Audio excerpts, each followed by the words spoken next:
Dans cette vidéo, nous allons regarder Drive, Google Drive. Donc, d'abord, on va dans Google Drive. Donc, dans le navigateur, on ouvre l'URL https://drive.google.com. Donc là, j'y suis. Je suis dans le Drive, j'ai mes fichiers. Je suis dans le nuage, dans le cloud. Et comme on voit là, on a à gauche mon Drive. Là, je pourrais synchroniser avec mon ordi, mais je ne le fais pas. Les fichiers qui sont partagés avec moi, les fichiers qui sont récents, les fichiers que je veux suivre et la corbeille. Et là, je vois combien de gigas j'ai déjà utilisé. Donc, si je clique sur mon Drive, donc j'arrive ici, j'ai mes fichiers. Maintenant, je veux créer un nouveau fichier, donc je pourrais faire, j'appuie ici sur Nouveau, je fais Nouveau. Et quel genre de fichier? Alors, ici, on va juste regarder Google Slide pour faire des présentations. Donc, on appuie ici, Google Slide, automatiquement, on a une nouvelle fenêtre. Et là, on va écrire présentation démo. Voilà, on a notre démo ici. Voilà. Et ça, donc, Google Slide, c'est un peu comme PowerPoint. Maintenant, donc, directement, là, on va se dire, OK, je veux choisir un thème. Donc là, vous voyez que vous avez des thèmes. Hein, et il y a des sites où vous pouvez prendre beaucoup d'autres thèmes. Bon, là, on va prendre un site qui existe. OK, je vais prendre celui-ci. Donc maintenant, j'ai mon thème et je vais commencer ma présentation. Donc, je peux fermer ici. Je peux y revenir si je veux tout à l'heure. Donc là, je vais mettre le titre. Alors, c'est ma première présentation. Voilà, et là, je suis en français. Donc là, automatiquement, quand c'est en rouge, souligné en rouge, ça veut dire qu'il y a une erreur d'orthographe ou une erreur de grammaire. Donc voilà ma première présentation par Christelle. Voilà. Donc ça, c'est ma première diapo. Et donc, si je veux une deuxième diapo, je fais clic droit et je fais nouvelle diapo. Voilà. Et automatiquement, il me met ce layout de la diapo avec un titre et le contenu ici. Voilà. Et chaque fois que je vais ajouter une nouvelle diapo, c'est la même chose. Après, si je veux une nouvelle layout, je dirais OK, appliquer la mise en page, layout mise en page. OK, je peux avoir différentes mises en page. Donc, tout ça, c'est organisé hein, de manière à être bien fait. Donc, vous voyez que le titre, tous nos titres auront la même fonte, la même taille, etc. Donc, il faudrait laisser ça.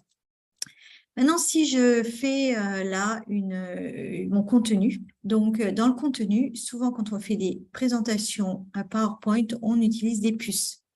Alors là, si je vais ici, voilà, ici j'ai les puces, c'est-à-dire les petits points là comme ça, voilà. Contenu 2, c'était contenu 1, etc. Voilà.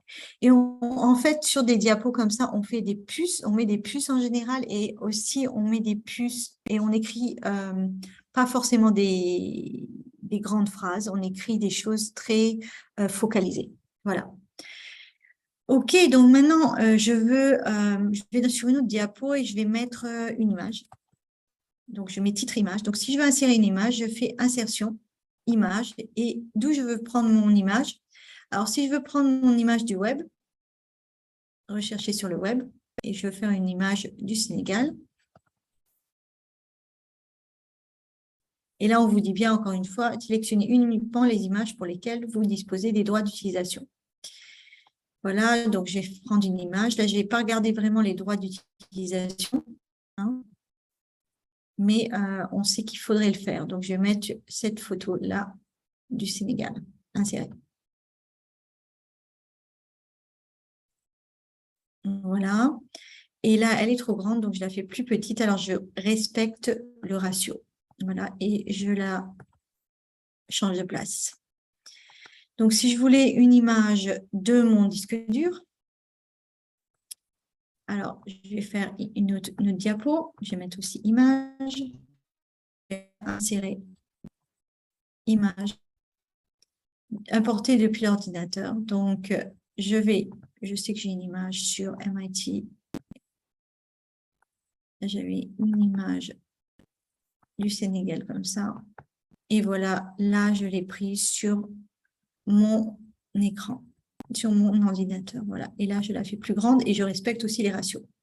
C'est-à-dire, je ne vais pas faire une image ni comme ça. Ça, c'est mon image. Et je ne vais pas la rendre comme ça et comme ça.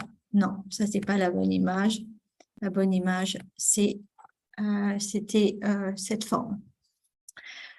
Donc, ce que je peux encore faire, voilà, c'est je vais insérer une vidéo YouTube. Donc, si je veux mettre une vidéo qui est sur YouTube, je fais insérer vidéo. Et je vais mettre, je clique ici à partir d'une URL.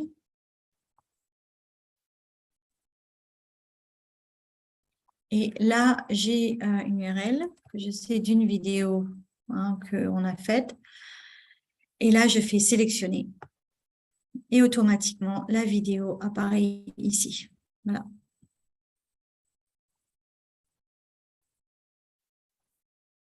Voilà, donc là, je laisse pour la mise en forme, je dis que tout est OK. Voilà, j'ai ma première présentation qui est faite. Bien sûr, je peux encore faire beaucoup d'autres choses. On voit bien le menu qui apparaît ici avec des couleurs, des fontes, des soulignés, etc. Tout est là. Mais là, on a notre première présentation. Maintenant aussi, on peut la partager avec d'autres personnes. Disons que si je travaille avec une personne particulière, je vais la partager avec Christelle. J'ai mis l'adresse. Je partage avec Christelle qu'elle puisse éditer. Donc, je l'envoie. Voilà, donc ça, c'est fait. Alors, je vais mettre Christelle Gmail. C'est beaucoup mieux de mettre des Gmail, OK, parce que c'est plus facile. Sinon, on a toujours des problèmes. Donc, bon, je vais faire avec une autre personne. Voilà, c'est envoyé, c'est partagé. Maintenant, imaginez que vous allez faire cette présentation. Alors, où est-ce que vous allez cliquer? Vous allez cliquer sur diaporama qui est ici. Vous faites le diaporama, cliquez ici. Et là, vous présentez votre présentation et vous utilisez les flèches sur votre clavier pour naviguer. Voilà. C'est comme ça qu'on utilise Google Drive et Google Présentation pour faire des présentations. Merci.